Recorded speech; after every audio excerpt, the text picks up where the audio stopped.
오늘 우리가 볼 하나님의 말씀은 신약성경 누가복음 19장입니다. 누가복음 19장 38절에서 42절까지만 봉독해 드리겠습니다. 누가복음 19장 38절에서 42절까지 봉독해 드리겠습니다.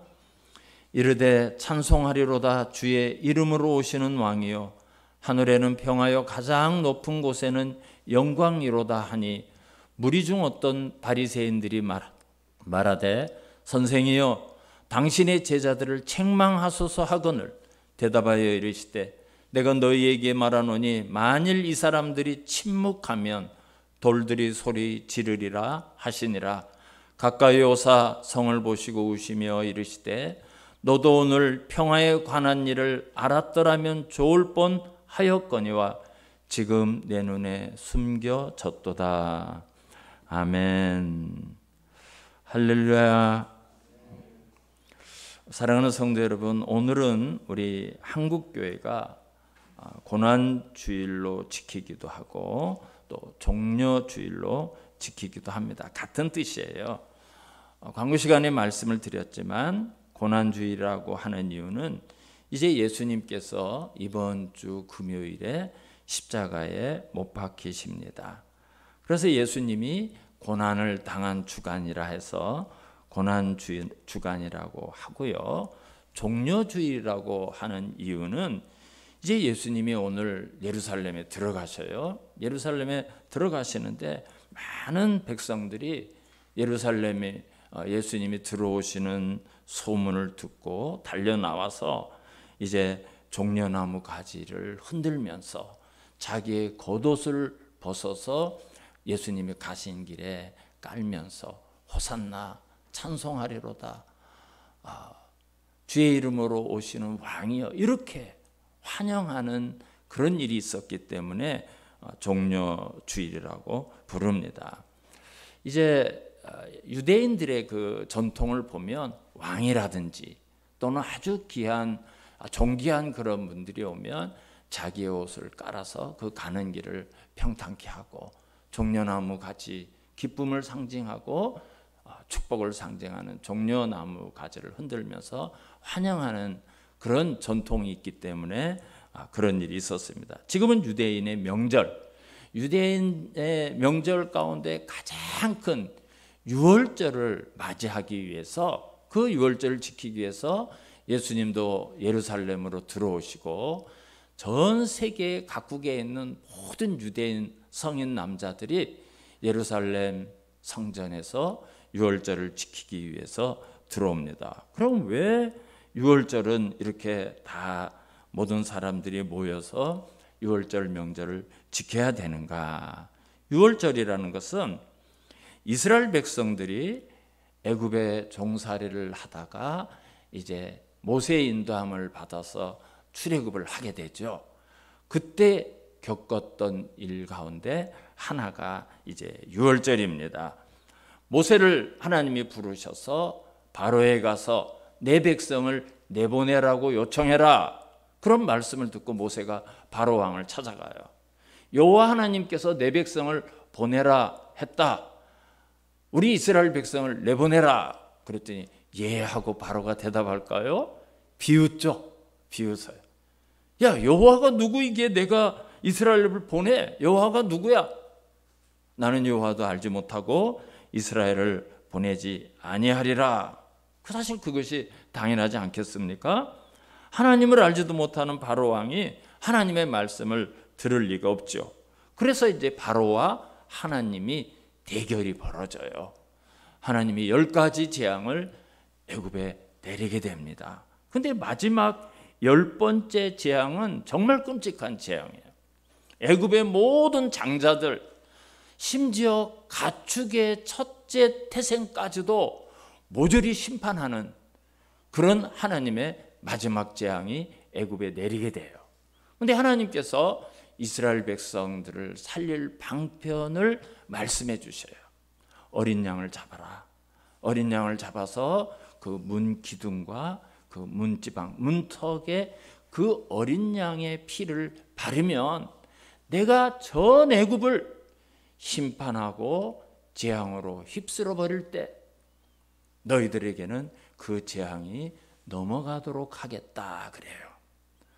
그래서 우리 성경이 이제 중국을 통해서 한국으로 들어왔어요. 그래서 그 하나님의 심판이 넘어갔다, 영어로는 이제 패스오버라고 말하지만 중국 사람들은 한문으로 이렇게 흘러서 넘어갔다. 이래서 6월이라고 이렇게 적었어요. 그래서 이제 중국에서 성경이 들어서 우리도 6월절 이렇게 그 명절을 이름을 합니다. 근데 사실은 그 이스라엘 백성이 그 기둥과 문턱에 어린 양의 피를 발라서 하나님의 재앙이 넘어간 그 사건은 이제 하나의 상징이에요. 앞으로 있을 어떤 사건을 미리 예고편으로 보여준 겁니다. 그것은 이제 하나님께서 보내주신 하나님의 어린 양이 이 땅에 와서 그가 희생 제물이 돼서 모든 사람을 위해서 물과 피를 다 흘리고 돌아가심으로 인해서 그 대속의 죽음을 통해서 우리 모든 인류가 구원받을 것을 미리 보여주신 사건이에요. 그 하나님의 어린 양으로 온 그분이 누구신가? 세례 요한이 요단강가에서 사람들에게 세례를 베풀 때 예수님이 저쪽에서 오셔요. 그때 세례 요한이 예수님을 보고 이렇게 소리를 지릅니다. 보라, 세상 죄를 지고 가는 하나님의 어린 양이로다. 예수 그리스도께서 바로 하나님께서 우리를 위해서 대속의 제물로 보내주신 하나님의 어린 양이라는 것을 거기서 선언을 하게 됩니다. 그런데 하나님께서 이스라엘 백성들이 가나안 땅에 들어가면 모든 유대 남자들은 반드시 이 절기를 지켜라. 반드시 세상 어디에 있든지 간에 외국에 있든지 어떤 상황에 있든지 예루살렘 성전에 다 모여서 이 절기를 지키라는 명령을 하셨기 때문에 이제 이 6월절이 되면 전국 각지에서 또는 세계에 있는 모든 유대인들이 이 예루살렘 성전을 찾아와서 한 주간 동안의 명절을 지키는 겁니다. 그래서 오늘 예수님도 제자들과 함께 예루살렘으로 들어오셔요. 그런데 오늘 본문을 보니까 사람들이 예수님을 보고 찬양을 합니다. 예수님을 왕으로 영접을 하는 모습을 볼 수가 있어요. 38절을 한번 보겠습니다. 이르되 찬송하리로다 주의 이름으로 오시는 왕이여, 하늘에는 평화요 가장 높은 곳에는 영광이로다 하니 그랬어요.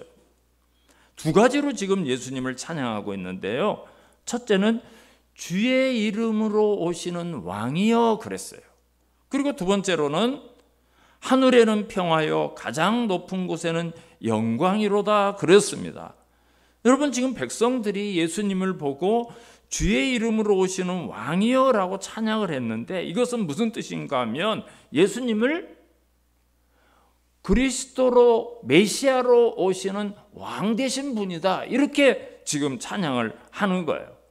그러니까 지금 예수님이 어린 아기를 타고 볼품없는 모양으로 들어오지만 저분은 하나님께서 보내주신 우리를 구원할 메시아다, 왕, 이제 이스라엘의 왕이 되실 분이다, 그렇게 영접을 하고 있었다는 거예요. 그것뿐만 아니라 하늘에는 평화요 가장 높은 곳에는 영광이로다. 지금까지는 하나님과 사람의 관계가 깨어져 있었어요. 아담 이후에 모든 아담의 후손들은 하나님과 원수된 상태예요. 하나님으로부터 저주를 받고 심판을 받고 가시와 웅콩기 땀을 흘리면서 일해야 되고, 정말 구원을 받기 위해서는 어린 양을 잡아서 하나님 앞에 계속해서 희생 제사를 드려야만 죄가 용서를 받을 수 있는 그런 상태였습니다. 근데 오늘 이제 그리스도께서 오심으로 인해서 하나님과 인간 간에 깨어진 관계가 회복되어서 하나님과 평화가 이루어지고 화목하게 되고, 이제 하나님이 그 일을 통해서 영광을 받으신다는 그런 뜻이에요. 이렇게 예루살렘에 온 모든 사람들이 예수님을 열렬히 환영해요. 왕으로서 존대를 합니다. 그렇게 환영을 합니다. 근데 예수님께서 기뻐하시는 게 아니에요. 정작 그 환영을 받으신 당사자인 예수님은 예루살렘 성을 보시면서 우셨다 그랬어요. 우셨다. 41절을 한번 보세요. 가까이 오사 성을 보시고 우시며 그랬어요. 아니, 왜 이런 열렬한 환영을 받고 사람들이 예수님을 찬양하는데 도대체 예수님은 우셨을까? 여러분, 예수님이 우셨다고 하는 이 헬라어를 에클라우센이라고 하는데요, 예수님이 눈물을 훔쳤다, 예수님이 슬퍼하셨다, 뭐 그런 뜻이 아니에요. 이 우셨다 하고 하는 이 헬라어가 가진 뜻은 소리를 내서 우셨다는 거예요. 쉽게 말씀드리면 통곡을 하시면서 우셨다는 거예요. 여러분, 이상하지 않습니까? 정말 그리스도고 정말 하나님께서 보내주신 메시아라는 것을 이스라엘 백성이 알고 그렇게 예수님을 환영하는데 도대체 예수님은 왜 그렇게 통곡을 하시면서 우셨을까? 오늘 우리가 예수님의 이 울음에 대해서 이해를 하고 또 함께 살펴보려고 합니다. 예수님은 지금 예루살렘을 보고 거기에 모인 많은 사람들을 보면서 슬퍼하시고 가슴 아파하시는 거예요. 가슴 아파하시는 거예요. 지금 사람들이 예수님을 찬양합니다. 예수님이 왕이라는 것을 노래하고 있지만 그들의 눈물과 그들의 찬양과 그들이 부르짖는 소리는 사실은 예수님을 제대로 알지 못하는 거예요. 예수님을 믿지 못하고 있는 거예요. 그래서 예수님이 흐르는 그 눈물은 이제 예루살렘과 또 모든 세상 사람들이 겪어야 될 고난, 그들이 겪어야 될 고통을 보시면서 오시는 하나님의 눈물입니다. 하나님의 눈물. 왜 그런 일이 일어나는가? 오늘 예수님이 입성하시는 연도에 서서 환호하고 자기의 겉옷을 벗어서 길에 깔고 찬송하리로다 주의 이름으로 오시는 왕이여, 이렇게 소리를 지르는 이 이스라엘 백성들이 생각하는 왕, 그들이 생각하는 메시아는 어떤 왕이고 어떤 그리스도인가? 하나님이 이 땅에 보내주신 우리 모두의 죄를 사해 주시고 우리를 구원해 주시기 위해서 오시는 그리스도로서 믿는 것이 아니에요. 그 메시아로서 환영하는 것이 아닙니다. 이스라엘 백성이 지금 주의 이름으로 오시는 왕이여 하고 소리 지르는 것은 이제 이 사람이 예루살렘에 가서 왕이 되면 그동안 우리를 핍박하고 우리를 점령하고 우리를 식민지로 삼았던 저 로마를 깨부수고 드디어 그들에게 원수를 갚고 복수를 하는 그런 정치적이고 세상적인 왕으로 생각하고 있었던 거예요. 그래서 이제 우리는 해방이다, 이제 우리나라가 독립한다, 이런 함성이고 이런 아우성이고 그런 의미에서 예수님을 영접했던 겁니다. 그래서 예수님이 이제 며칠 뒤면 체포되는 모습을 보고 이렇게 예수님을 환영하고 종려나무 가지를 흔들면서 환영했던 무리들이 어떻게 변하게 되는가 하면 예수를 십자가에 못 박으소서, 예수를 십자가에 못 박으소서, 예수를 죽이는 무리로 변하게 되는 거예요. 여러분, 이것은요, 이런 오해는 3년 동안 예수님과 동고동락을 하면서 예수님의 가르침을 받았던 제자들도 마찬가지였어요. 예수님은 그렇게 생각했어요. 이제 예수님께서 제자들과 같이 갈릴리를 떠나서 예루살렘으로 오시는 길에 예수님이 설명을 해주셨어요. 얘들아, 이리 모여봐라. 이제 예루살렘에 가게 되면 나는 대제사장과 서기관들과 장로들에게 체포가 돼서 고난을 받고 죽음을 당할 것이다. 그러나 너무 염려하지 마라. 3일 만에 내가 부활하게 된다. 제자들에게 이제 예루살렘에 가서 예수님께서 왕이 되는 것이 아니라 죽으러 간다는 사실을 제자들에게 설명을 했어요. 설명하자마자 어떤 일이 일어나는가 하면 제자들이 다투기 시작해요. 제자들이 다투기 시작. 그 다투는 내용을 보면 예수님이 왕이 되면 누가 우의정이 되고 누가 좌의정이 될 것인가? 성경대로 표현하면 누가 예수님의 오른쪽에 서고 누가 예수님의 왼쪽에 설 것인가? 누가 크냐? 누가 정말 예수님의 최측근이 될 것? 이것 가지고 다투고 있어요. 심지어 야고보와 요한의 어머니가 찾아와요. 야고보와 요한의 어머니가 찾아와서 예수님에게 부탁을 합니다. 선생님, 내 아들 야고보와 요한을 이제 예수님께서 예루살렘에 가서 왕이 되시면 하나는 예수님의 우편에 하나는 예수님의 좌편에 앉혀주세요. 여러분, 제자들까지도 심지어 예수님이 내가 죽으러 간다라고 얘기해도 누가 크냐, 누가 더 높은 자리에 이제 앉아야 될 것인가, 여러분 예루살렘이면서 그것 가지고 다퉜어요. 그것 가지고 다퉜어요. 그러니 일반 백성들이야 뭐 오죽하겠습니까? 그 당시 이스라엘에서 가장 신앙생활을 잘하고 성경을 연구하고 정말 성경에 관해서는 둘째 가라면 서러워하고 신앙생활에서 정말 흠잡을 거 없이 살아가는 사람들이 있었어요. 그 사람들이 어떤 사람들인가 하면 자유로 교회 교인이라고 부른 거는 아니고요, 바리새인이라 이렇게 불렀어요. 바리새인. 이 바리새파라는 뜻이 구별되었다는 뜻이에요. 세상 사람들과 다르다. 우리는 세상 사람들처럼 시시하게 신앙생활하는 사람들이 아니다. 그렇게 구별된 사람들이 바리새파예요. 근데 이 바리새인들이 예수님이 오시고 사람들이 연호하는 모습을 쳐다보다가 예수님을 찾아왔어요. 39절을 한번 봅시다. 39절. 무리 중 어떤 바리새인들이 말하되 선생이여 당신의 제자들을 책망하소서 하거늘 그랬어요. 이게 무슨 말인가 하면 예수 선생, 여러분 예수를 선생 이렇게 부르죠. 예수님을 선생. 다른 사람은 뭐라고 불러요? 주여, 왕이여, 호산나, 주의 이름으로 오시는 이렇게 부르는데 이 바리새인들은 선생, 선생, 예수 선생.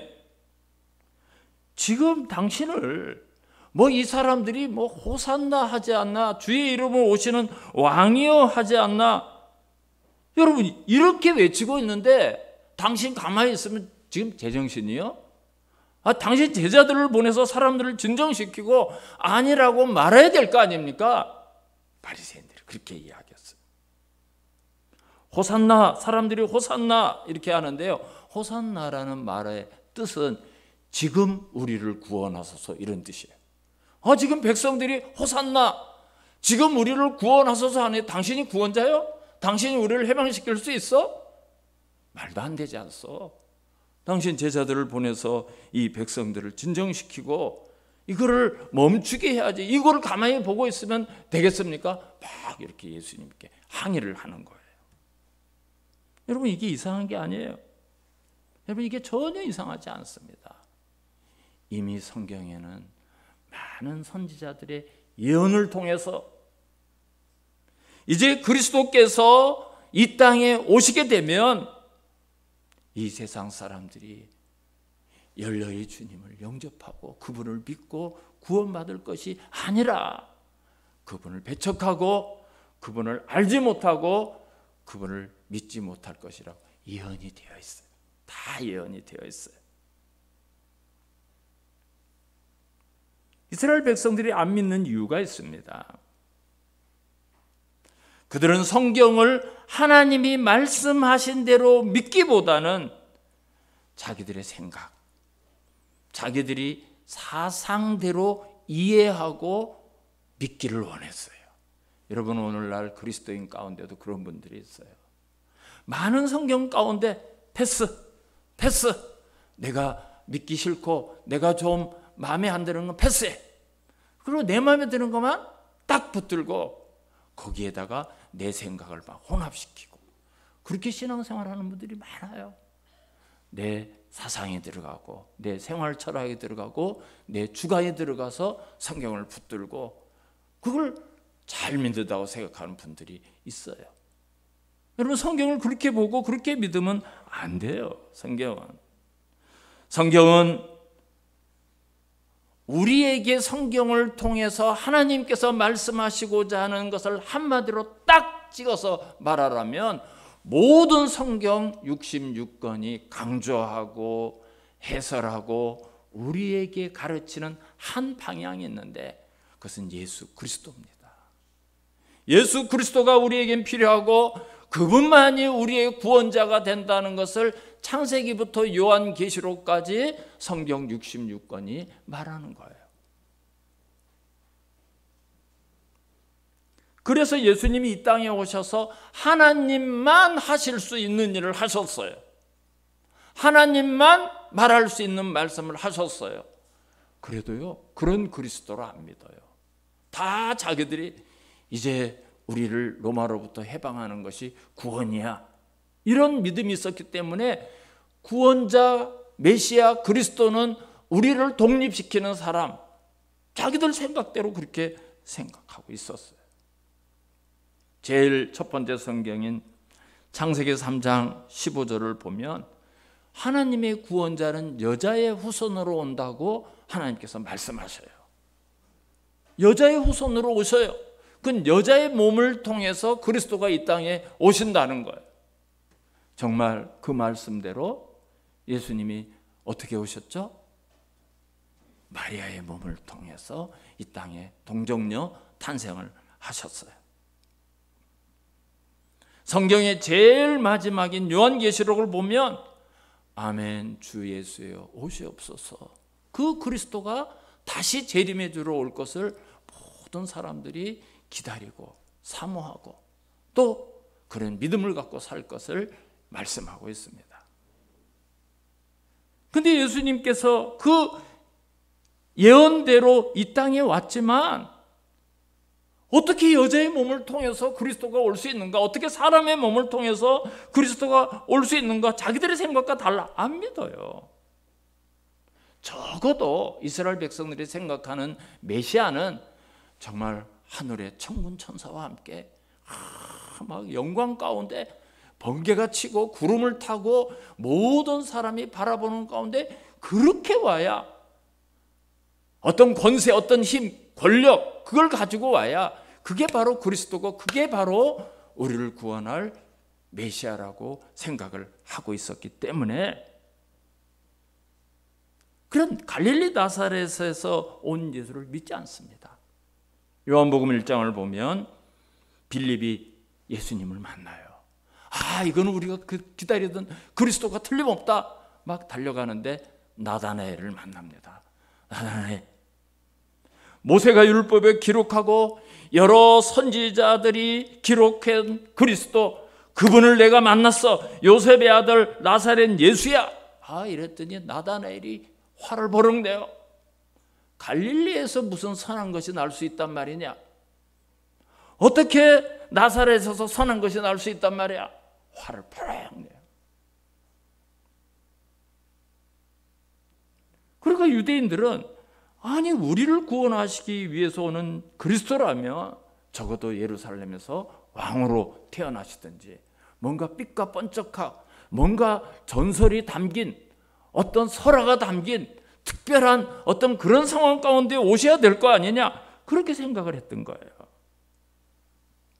그래서 이사야 선지자가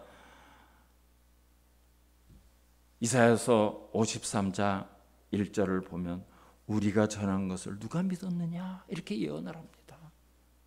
우리 이사야를 비롯한 수많은 선지자들이 계속해서 예언했던 그 그리스도가 이 땅에 오지만 그걸 누가 믿었느냐? 누가 믿었냐? 여러분, 예수님에 대한 예언은 얼마나 정확한지 몰라요. 정말 예언하신 대로 동정녀의 몸을 통해서 오셨고 정말 예언하신 대접을 받습니다. 이사야서 53장 2절을 보면 이사야서 53장 2절을 보면 이렇게 말하고 있어요. 그는 주 앞에서 자라나기를 연한 순 같고 마른 땅에서 나온 뿌리 같아서 고운 모양도 없고 풍채도 없은즉 우리가 보기에 흠모할 만한 아름다운 것이 없도다 그랬어요.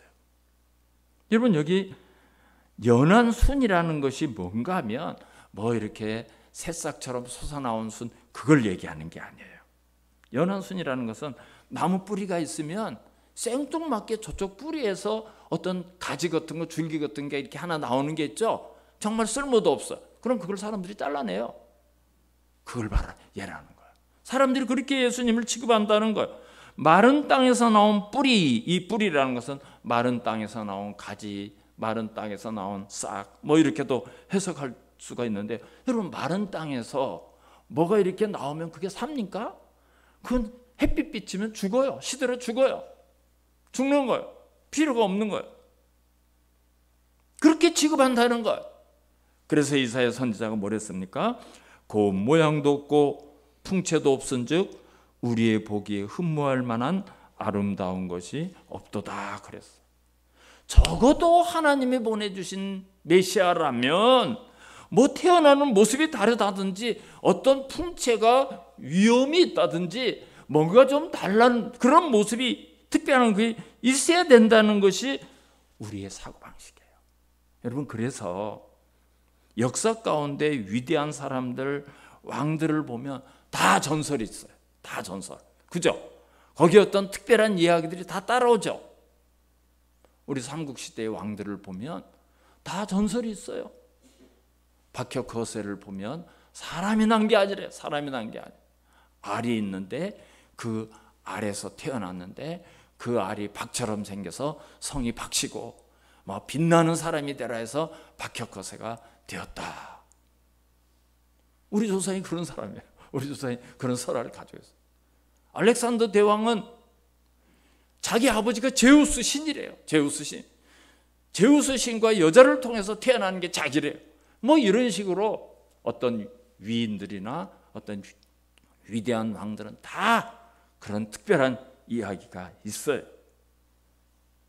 그런데 온 인류를 구원하기 위해서 온 그리스도라면 어떻게 평범한 여인의 몸에서 날 수가 있고, 저 변방 이스라엘에서도 손가락질을 당하는 이방 땅이라고 불리는 갈릴리에서, 그것도 나사렛이라는 조그만 동네에서 자라고 거기서 살 수가 있는? 아니다. 아니다. 인정을 못한다. 그렇기 때문에 이사야서 53장 3절을 보면 이렇게 이사야 선지자가 예언을 했어요. 그는 멸시를 받아 사람들에게 버림받았으며 강고를 많이 겪었으며 질고를 아는 자라. 마치 사람들이 그에게서 얼굴을 가리는 것 같이 멸시를 당하였고 우리도 그를 귀히 여기지 아니하였도다. 이렇게 예언을 했어요. 이렇게요. 정말 예수님이 얼마나 멸시를 받는지 몰라요. 얼마나 멸시를 받는지. 막 침뱉음을 당하고 채찍에 맞고 예수님을 잡아가지고 네가 왕이라고? 이러면서 왕관을 써라. 가시 나무를 가지고 왕관을 만들었어. 예수님을 때리면서 누가 때렸는지 한번 맞춰봐라. 야, 네가 하나님의 아들이라면 십자가에서 못 박았으니까 정말 내려와봐. 야, 네가 누굴 구원하러 왔다면서 너도 구원하지 못하면서 어떻게 구원을 받아? 이 땅에서 당할 수 있는 모든 모욕, 사람이 겪을 수 있는 모든 고난을 다 겪으시. 여러분, 그것이 우연히 일어나고 어쩌다 보면 일어나는 게 아니라 사실은 하나님의 선지자를 통해서 그분이 이 땅의 구원자로서 그리스도로서 우리를 구원하러 오셨지만 이런 대접을 받고 이런 상황이 될 것이라고 다 예언을 했어요. 그분은 멸시를 당하고 모든 사람들이 그를 메시아로 여기지 않을 것을 다 예언을 했어요. 그래서 그 당시에 가장 성경을 많이 연구하고 성경대로 살기를 소원하고 정말 성경을 붙들고 사는 그런 바리새인들이 찾아와서 선생, 예수 선생, 백성들이 당신을 호산나라고 부르고 당신을 주님이 보낸 왕이라고 얘기하고 다윗의 자손이 뭐 이렇게 하는데 이게 가당키나 한 말이요? 어째서 당신은 가만히 있는 거요? 당신 제자들을 책망해가지고 빨리 저 사람들을 진정시켜야 되지 않겠어? 이런 말을 하게 된 거예요. 예수님이 그런 바리새인들의 말을 듣고 어떻게 하셨어요? 우리 42절을 다 같이 한번 한 목소리로 오늘 본문 42절을 읽겠습니다. 시작. 이르시되 너도 오늘 평화에 관한 일을 알았더라면 좋을 뻔하여. 죄송합니다. 40절을 다시 읽겠습니다. 40절, 42절은 우리가 나중에 보고요. 40절을 먼저 읽습니다. 시작. 대답하여 이르시되 내가 너희에게 말하노니 만일 이 사람들이 침묵하면 돌들이 소리 지르리라 하시니라. 아멘. 여러분 이게 무슨 말입니까? 야, 모든 사람들이 그렇게 찬양하는 게 마땅해, 이 말씀이에요. 마땅하다는 거예요. 수많은 백성들이 나와서 예수님에 대해서 찬양하는 것이 하나님의 영원한 작정이고 하나님의 섭리고 그것이 하나님의 뜻이고 그렇게 불려지는 게 합당하다는 거예요. 예수 그리스도의 이름을 찬송하고 그분이 주의 이름으로 오시는 왕이고 그분이 오심으로 인해서 정말 하늘에서는 평화가 이루어지고 영광이 받아지는 것이 마땅하다. 그게 맞다. 너희들이 그걸 하지 못하게 하면 이 돌들이 일어나서 나를 찬송하게 될 것이다. 여러분, 오히려 하나님을 찬양하지 않고 침묵하는 것이 죄라는 의미가 담아져 있는 거예요. 만일 이 사람들이 침묵하면 돌들이 소리 지르리라. 예수 그리스도는 어떤 상황에서도 모든 사람들이 찬양하고 경배하고 높여드려야 될 이름입니다. 영광을 받으실 이름이에요. 오늘 우리가 환경 때문에 예배하지 못하는 경우가 많이 있어요. 오늘 우리가 어떤 상황 때문에 예수 그리스도를 마음껏 찬양하지 못하고 예배하지 못하고 그 이름을 경배하지 못해서는 안 된다는 이야기예요. 오고 오는 세대의 모든 사람들과 모든 교회, 모든 그리스도인들에게 주시는 말씀입니다.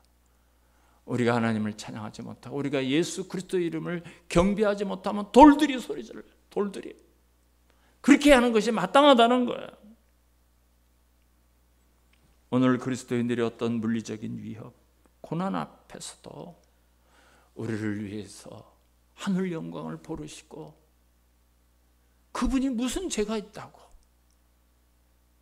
모든 모욕과 모든 고난을 다 당하시고 십자가에서 죽으시고 우리를 구원해 주신 그 예수 그리스도의 이름은 모든 사람이 모든 상황 속에서 모든 민족이, 모든 열방이, 모든 피조물이 소리 높여 경배하고 찬양하게 합당하다는 말씀이에요. 그런데 예수님은 예루살렘 성에 가까이 오셔서 막 통곡을 하셨어요. 오늘 42절을 보면 너도 오늘 평화에 관한 일을 알았더라면 좋을 뻔하였거니와 지금 내 눈에 숨겨졌도다. 몰라보는 거예요. 예수님을 오해하고 보는 거예요. 세상적인 왕으로만 생각하는 거예요. 주님은 수많은 선지자를 통해서 알려진 평화의 왕이었습니다. 그분이 오셔서 인류를 구원하시기 위해서 십자가에 지실 것을, 고난을 받을 것을 다 예언을 했어요. 그렇지만 그곳에 와서 3년 동안 그들에게 말씀하시고 가르쳐주고 함께 살았지만 보지 못하는 영적인 그런 장애가 있어요. 영적인 장애가 있어요. 예수 그리스도를 여전히 믿지 못하고 그들이 심판을 당하고 그 예루살렘이 돌 위에 돌 하나도 남지 않고 다 멸망될 것을 예수님을 죽였기 때문에 예수님이 그걸 보시는 거예요. 통곡을 하시는 거예요. 마음이 너무 아픈 거예요. 보고도 보지 못하고 들어도 듣지 못하고 믿지 못하는 그 어리석음과 안타까움. 예수님은 오늘도 말씀을 보면서 제대로 믿지 못하고 말씀을 들으면서 제대로 깨닫지 못하는 영혼들을 보시면서 우시는 예수님이심을 믿으시기 바랍니다. 여러분, 우리가 예수 그리스도의 말씀이 들려지고 그분을 믿을 수 있는 것이 가장 큰 은혜고 무엇과도 비교할 수 없는 하나님의 축복이라는 사실을 믿으셔야 돼요. 그 믿음을 찬양하고 감사하고 그분께 영광을 돌려야 돼요. 결국 예수님은 이사야 선지자의 예언대로 십자가에 못 박힙니다. 이사야가 그런 예언을 했어요. 이사야서 53장 5절에 그런 예언이 있어요. 이사야서 53장은 그가 찔림은 우리의 허물 때문이요 그가 상함은 우리의 죄악 때문이라. 그가 징계를 받음으로 우리가 평화를 누리고 그가 채찍에 맞음으로 우리는 나음을 받았도다. 예수님이 왜 십자가에서 못 박힘을 당하고 창찔림을 당합니까? 우리의 죄악 때문에. 그분이 그렇게 우리를 대신해서 죽어주셨기 때문에, 그런 징계를 대신 받았기 때문에 우리가 구원받고 평화를 누리고 우리가 모든 상황에서 나음을 받습니다. 여러분, 예수님은 십자가 위에서도 십자가 밑에서 자기를 조롱하고 비웃고 저주하는 그 무리들을 향해서 하나님 앞에 기도합니다. 아버지, 저들을 사하여 주옵소서. 자기들이 하는 것을 알지 못합니다. 하나님, 저들이 지금 나를 모르고 눈이 어둡고 귀가 어두워서 몰라서 그럽니다. 하나님, 저들을 용서해 주십시오. 그 기도를 하시고 다 이루었도다, 이 말씀을 하시고 십자가에서 숨을 거두셨어요. 여러분, 예수님이 우리를 위해서 그 십자가를 지셨어요. 누구 때문에? 우리가 아니라 나 때문에. 나를 구원하기 위해서, 나에게 새 생명을 주시기 위해서, 나를 하나님의 자녀로 삼기 위해서 그 길을 가셨고 그 십자가를 감당하신 겁니다. 우리 다 같이 일어나서 150장 찬송을 부르면서 주님의 은혜를 생각하고 주님의 십자가를 묵상하도록 하겠습니다.